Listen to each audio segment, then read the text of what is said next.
So hi. So ఇప్పుడు వచ్చేసి మనం బైనామల్ డిస్ట్రిబ్యూషన్లో ఏంటంటే డేటా అనేది మనకి బైనామల్ డిస్ట్రిబ్యూషన్ ఉంది. సో బైనామల్ డిస్ట్రిబ్యూషన్లో ఉంటే మనకి ఇది ఇన్ కేస్ 50-50 ఛాన్స్ ఉంది అనుకోండి. సో ప్రాబ్లమే లేదు. మనం ఎక్స్పెరిమెంట్ చేసినప్పుడు ఏంటంటే మనకి ఏదైనా ఎస్ ఆర్ నో వచ్చింది కదా. సో పీ వాల్యూ అనేది 50 వచ్చింది అనుకోండి.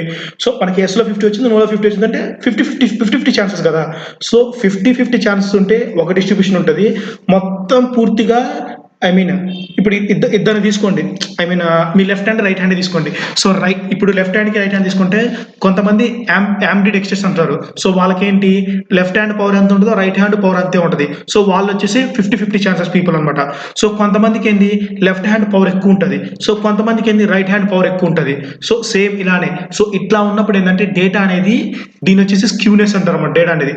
సో మొత్తం ఒకేసారి లెఫ్ట్ సైడ్ వెళ్ళిపోయింది అనుకో డేటా మొత్తం అంతా, అది వచ్చేసి లెఫ్ట్ స్క్యూడ్ అంటారు. మొత్తం డేటా అంతా రైట్ సైడ్కి వెళ్ళిపోయింది అనుకోండి, రైట్ సైడ్ స్క్యూడ్ అంటారు.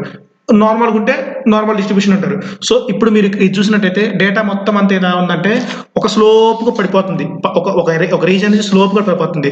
సో ఇది వచ్చేసి లెఫ్ట్ సైడ్ స్క్యూడ్ అనమాట. సో బైనామల్ డిస్ట్రిబ్యూషన్లో వచ్చేసి ఇవే ప్రాబ్లమ్స్ వచ్చేది. సో అండ్ ఇవే మీకు కనుక రియల్ టైం ఇండస్ట్రీలోకి వెళ్ళినప్పుడు ఇలాంటి డేటా వస్తేనే మీకు తలకాయ నొప్పి వస్తుంది అనమాట. ఎందుకంటే ఇది స్క్యూనెస్లో ఉంది. స్క్యూనెస్లో ఉన్న డేటా దగ్గర అవుట్లేయర్స్ ఎక్కువ ఉండే ఛాన్స్ ఉంటుంది. సో అవుట్లేయర్స్ని రిమూవ్ చేసుకొని ఆ డేటాని నార్మల్ డిస్ట్రిబ్యూషన్కి మీరు కన్వర్ట్ చేసుకోవాలి. ఆ కన్వర్షన్స్కి మీకు ఫార్ములా అవి టెక్నిక్స్ ఉంటే ఆ టెక్నిక్స్ చేసుకుంటే మీకు అది కన్వర్ట్ అయిపోతుంది. సో స్క్యూనెస్ ఉన్న డేటాని మీరు స్క్యూనెస్ ఉన్న డేటాని నార్మల్ డిస్ట్రిబ్యూషన్ మార్చుకుంటే మీకు యాక్యురసీ అనేది పెరిగే ఛాన్స్ ఉంటుంది. మీ మోడల్ అనేది చాలా పర్ఫెక్ట్గా వర్క్ అవుతుంది అనమాట.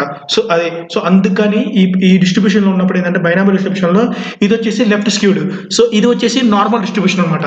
సో ఈ నార్మల్ డిస్ట్రిబ్యూషన్ని బెల్ కర్వ్ అంటారు, లేకుంటే యూనిఫామ్ డిస్ట్రిబ్యూషన్ అంటారు, గాషియన్ డిస్ట్రిబ్యూషన్ అంటారు, నార్మల్ డిస్ట్రిబ్యూషన్ అంటారు. ఏ డిస్ట్రిబ్యూషన్ అయినా సరే అది బెల్ షేప్ లో ఉంటే కనుక అది నార్మల్ డిస్ట్రిబ్యూషన్ అని గుర్తుపెట్టుకోండి సరిపోతాయి. నార్మల్ డిస్ట్రిబ్యూషన్, కొంతమంది నార్మల్ డిస్ట్రిబ్యూషన్ అంటారు, కొంతమంది గాషియన్ డిస్ట్రిబ్యూషన్ అంటారు, కొంతమంది యూనిఫామ్ డిస్ట్రిబ్యూషన్ అంటారు. సో ఏదైనా సరే అంతా ఒకటే, పెద్ద డిఫరెన్స్ ఏమీ లేదు. సో ఇది వచ్చేసి డేటా ఇక్కడ చూడండి, ఇది మొత్తం రైట్ సైడ్ స్క్యూడ్ అనమాట. సో డేటా మొత్తం రైట్ సైడ్కి వెళ్ళిపోయింది.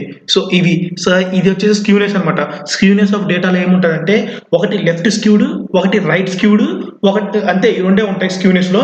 ఇంకోటి వచ్చేసి నార్మల్ డిస్ట్రిబ్యూషన్, ఇంతే, ఇంత మించి ఏమీ లేదు ఇంకా. సో ఇది స్క్యూనెస్ అనమాట. ఇది ఇంటర్వ్యూ పాయింట్ ఆఫ్ క్వశ్చన్ లో చాలా important. If you have data with skewness, then what was the impact with data. So skewness మీ డేటాలో కనుక స్క్యూనెస్ ఉంటే అది మీ డేటాని ఎలా ఇంపాక్ట్ చేస్తుందని క్వశ్చన్ అనమాట. సో ఎలా ఇంపాక్ట్ చేస్తుంది?